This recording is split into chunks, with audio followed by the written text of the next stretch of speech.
Backfired on her. The crowd sat in stunned silence. You could almost hear hearts pounding inside the massive auditorium as Senator John Kennedy adjusted the microphone and fixed his gaze on Joyce Meyer.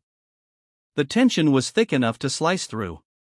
What began as a Christian leadership conference had suddenly turned into a moral showdown between two powerful voices, one from the pulpit and one from the halls of government. It all started innocently enough. Joyce Meyer had invited several notable guests to her annual Faith in Action Summit, an event meant to inspire believers to live with courage and conviction.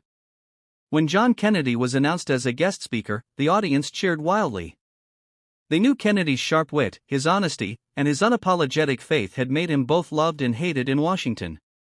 But what they didn't know was that the night would take a turn no one could have predicted. Kennedy began his talk with humor, as always.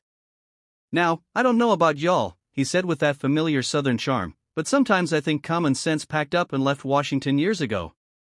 The crowd laughed, and even Joyce smiled faintly on stage. But as he continued, his tone grew deeper, heavier. "I've met people," he said, "who claim to speak for God, but live like they're above Him. They preach humility but demand applause. They talk about sacrifice while sitting on gold thrones." The laughter died instantly. Everyone knew who he was referring to: preachers who had turned faith into fame, who preached prosperity more than truth. Joyce shifted uncomfortably in her seat. Kennedy wasn't naming names, but his words cut close to home. She reached for her mic. "Senator," she interrupted, her voice firm but strained, "I think we need to remember that judging others' hearts isn't our place.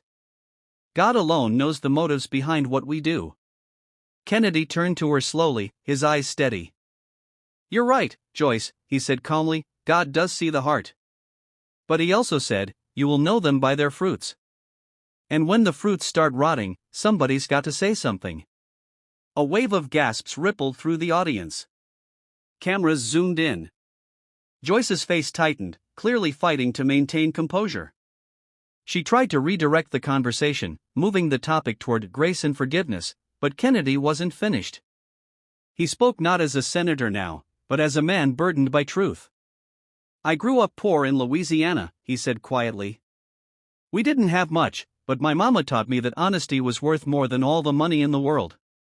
And lately, I see too many people in ministry forgetting that, preaching about faith while collecting fortunes. That's not ministry, that's marketing." Some clapped. Others whispered. The tension was electric. Joyce Meyer, a woman known for her commanding stage presence, suddenly found herself on the defensive. "Senator," she said through a controlled smile, "I think that's a bit unfair. The Bible also